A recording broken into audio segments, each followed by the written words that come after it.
भगवान शिव से जुड़ी कई प्रेरणादायक कहानियां हैं, जिनमें से एक नंदी और शिकारी वाली कहानी है। ये कहानी भक्ति और निष्काम कर्म के महत्व को दर्शाती है। प्राचीन काल में काशी के पास एक जंगल में नंदी नाम का एक धनी व्यक्ति रहता था। वह भगवान शिव का भक्त था और प्रतिदिन जंगल में मंदिर जाकर पूजा अर्चना करता था, दान पुण्य करता था और गरीबों की मदद करता था। एक दिन जब नंदी मंदिर गया तो उसने देखा कि मंदिर में सड़ा हुआ बिल्लू पत्र और खून के छींटे पड़े हैं। वह बहुत दुखी हुआ और उसने सोचा कि किसी ने उसकी पूजा में विघ्न डाला है। उसने मंदिर को साफ किया और फिर से पूजा की। उसने अपने पुरोहित को ये बात बताई। पुरोहित ने अगले दिन उस व्यक्ति को डांटने का फैसला किया। अगले दिन जब वे दोनों मंदिर गए तो उन्होंने वही स्थिति पाई। उन्होंने फिर से मंदिर को साफ किया और शिव मंत्र का जाप किया। तभी एक शिकारी वहां से गुजरा।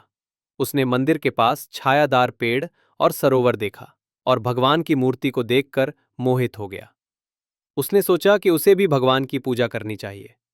उसने एक बिल्व पत्र उठाया, सरोवर से पानी लिया और भगवान की मूर्ति को स्नान कराकर बिल्व पत्र अर्पित किया।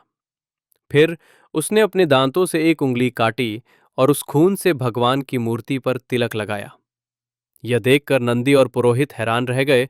उन्होंने शिकारी को डांटने की कोशिश की, लेकिन भगवान शिव प्रकट हुए और कहा कि शिकारी की भक्ति सच्ची और निष्काम है।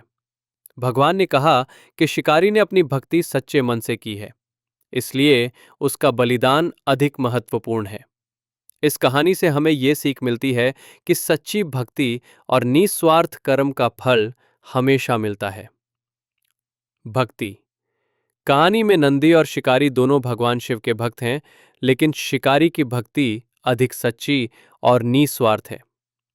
निष्काम कर्म शिकारी ने बिना किसी स्वार्थ के भगवान की पूजा की, जो उसे नंदी से श्रेष्ठ बनाता है। सच्चे मन से की गई पूजा भगवान को दिखावा नहीं, बल्कि सच्चे मन से की गई पूजा पसंद है।